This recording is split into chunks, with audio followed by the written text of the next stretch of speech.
lokasyon at pisikal na katangian ng Timog Silangang Asya. Ang ating mundo ay binubuo ng 7 kontinente. Kontinente ang tawag sa pinakamalawak na masa ng lupa sa ibabaw ng daigdig. Ayon kay Alfred Wegener, dati nang magkakaugnay ang mga kontinente sa isang superkontinente na Pangaea. Dahil sa paggalaw ng continental plate o malaking bloke ng bato kung saan nakapatong ang kalupaan, nagkahiwa-hiwalay ang Pangaea at nabuo ang kasalukuyang mga kontinente. North America, South America, Europe, Africa, Asia, Australia, Antarctica.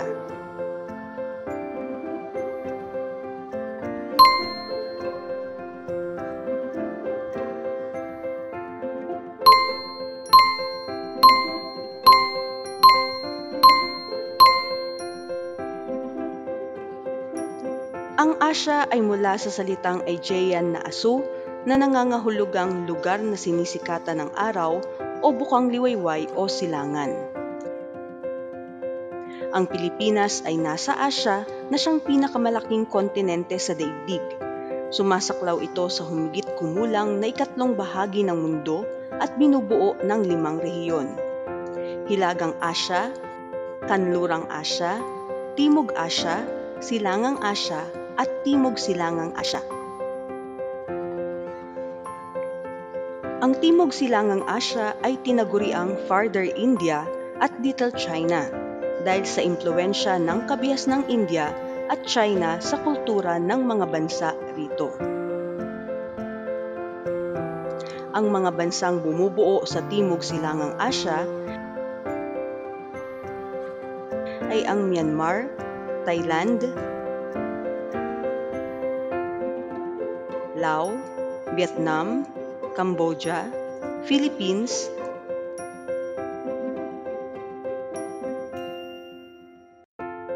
Malaysia, Indonesia,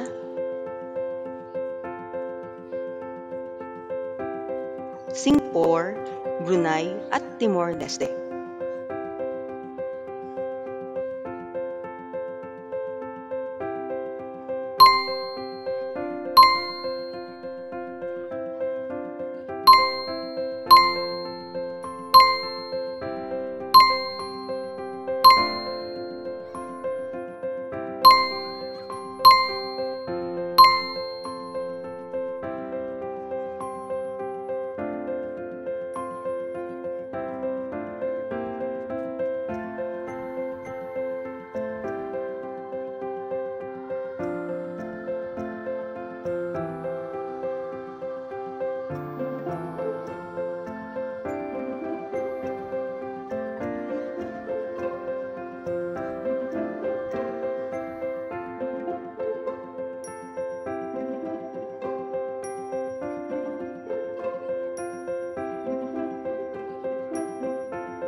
Ang Timog Silangang Asya ay nahahati sa 2 bahagi: ang pangkontinenteng Timog Silangang Asya o Mainland Southeast Asia at ang pangkapuluang Timog Silangang Asya o Insular Southeast Asia.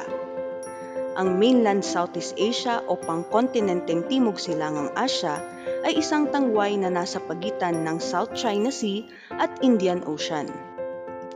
Ang Insular Southeast Asia o pangkapuluang Timog Silangang Asya naman ay binubuo ng mga kapuluang nakakalat sa karagatan. Tukuyin ang mga bansang bumubuo sa mainland Southeast Asia at insular Southeast Asia. Ang mga bansang bumubuo sa mainland Southeast Asia ay ang Myanmar, Thailand, Laos, Cambodia, Vietnam, Singapore, kanlurang bahagi ng Malaysia. Ang mga bansang bumubuo naman sa insular Southeast Asia ay ang Indonesia, Philippines, silangang bahagi ng Malaysia, Brunei Darussalam at Timor-Leste. Ang Malaysia ay maikakategorya bilang parehong mainland at insular. Pangkatin ang mga watawat ng mga bansa na kabilang sa mainland at insular Southeast Asia.